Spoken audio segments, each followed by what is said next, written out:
This is the pattern of the Schumann resonance, which ironically brings out patterns in us.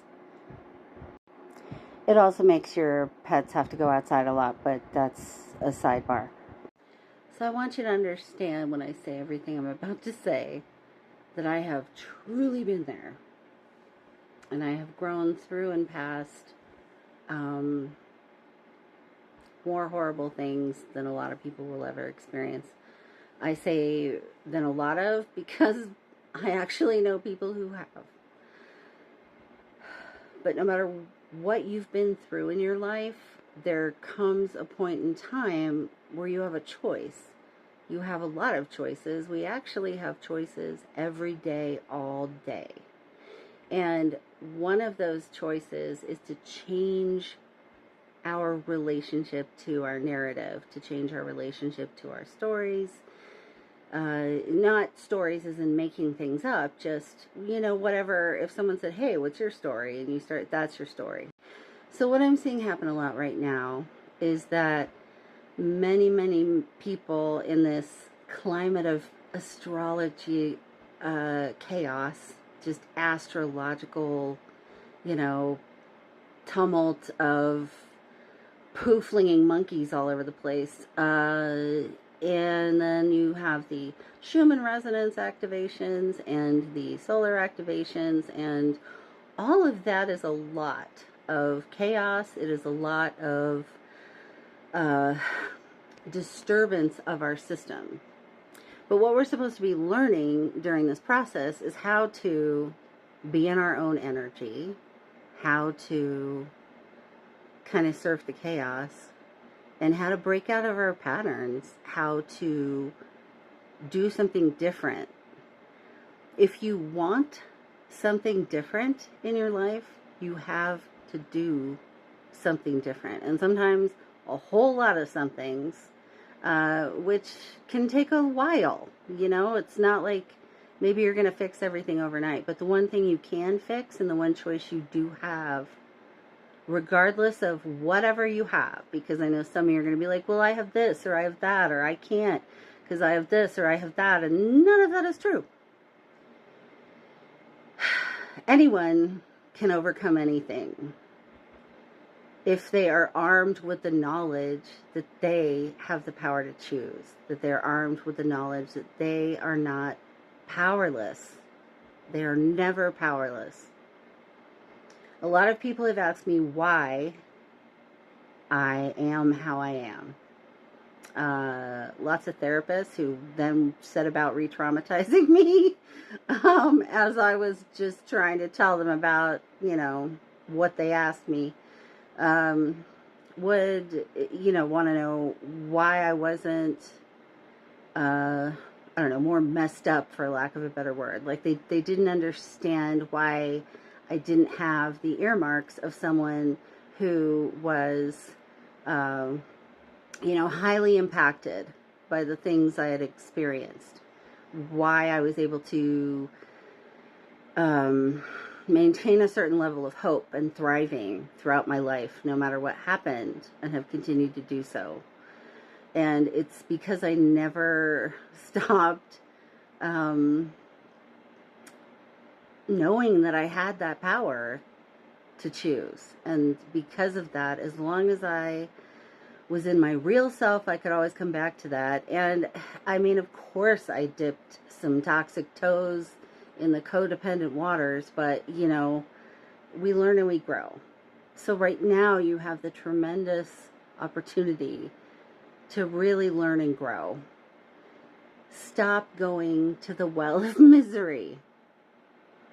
All right, let's pretend the well of misery has E. coli, right? Would you keep going and drinking out of the well if it was going to give you E. coli every time? Would you really? I mean, I don't think you would. Like in your material reality, you wouldn't. But the human brain has this inferiority, in my opinion, in its design, where we want to ruminate on things. And then when everything's all exciting from the Schumann and the solar and the politics and the disasters, made myself dizzy. Probably you too. we feel uncomfortable when it gets quiet. And we need to go beat on some misery bushes or drink from a misery well to get our shackles up again, to get our adrenaline up, to get our dopamine, to get whatever that fix is of the thing that we need that we're not getting in that moment because we're not comfortable with the silence. We're not comfortable with choosing to not engage with the well of misery. That could be a person, it could be a thing that you do, it could be something you watch, it could be politics, it could be science, you know, but all you're doing is giving that other person or that other thing all of your energy.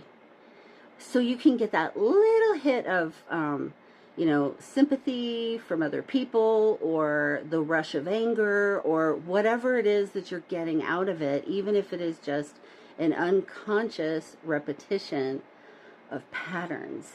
So I am begging you, during this period of time when me and most of the other higher level, maybe just, I don't know, years of experience following clients, whatever, the intuitives who are like, yeah, I think I'm going to peace out every time it's Mercury retrograde, and I'll talk to you when it's over.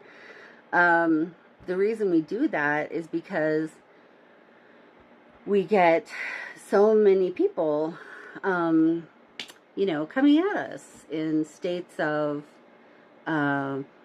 needing to feel their feelings all over someone, or needing to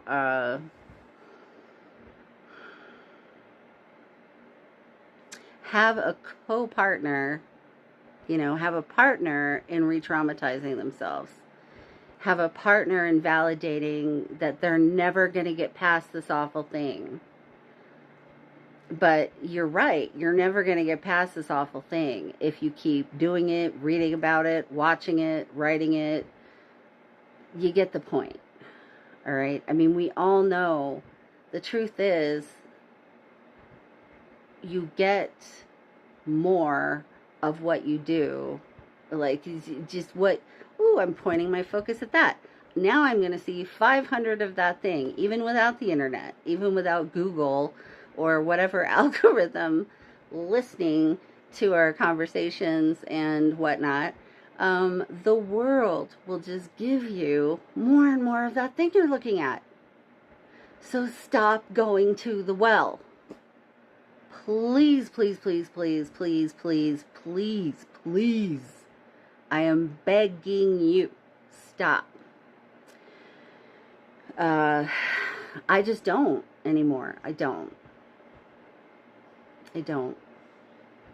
And, you know, I have my moments. Something will suck me in for a minute, and I start to get that all the coming up in me, you know, and then I go, wait a minute, no.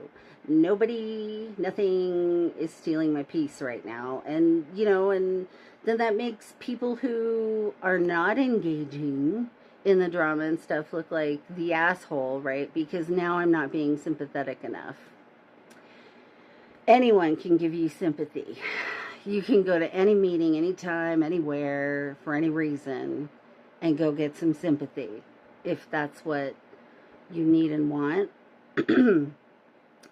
But the thing that's going to make us all better is if we stop going to the fucking well of misery. You know? Just stop. Just stop going back there. It's not going to help. That person who shits on you every time, they're still going to keep doing it. They're going to keep shitting on you. So don't let them. Just drop that turd and run the other direction. I love you guys. I wish I could make any of this easier, but this is the best way I can make it easier, is by being honest. I love you.